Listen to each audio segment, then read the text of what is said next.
Hookworms are parasitic nematodes that have plagued many humans.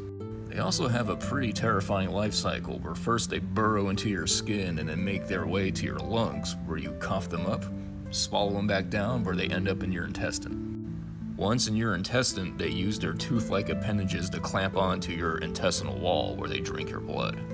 You know, like vampires. But humans are not the only species that have to deal with their fair share of hookworms.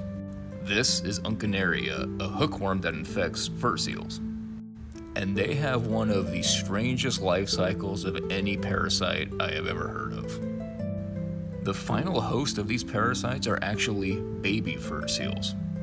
First, eggs in the environment will hatch where the larvae will then search for their new hosts.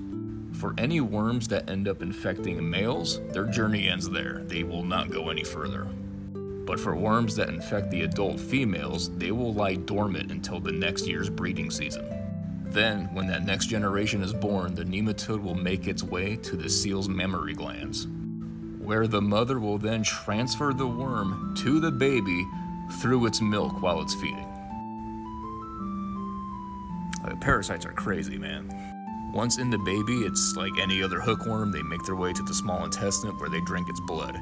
However, this particular hookworm is so ravenous in its feeding that it's actually pretty detrimental to the baby seal population. This hookworm has a really small lifespan of only 1 to 2 months, so they have to feed quick and make a lot more babies.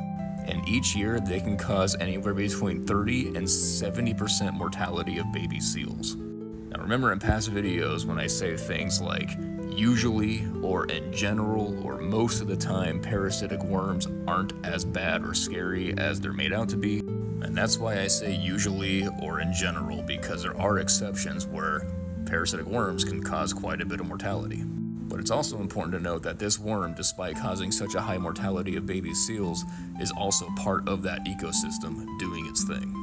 And it's just a cool parasite in general.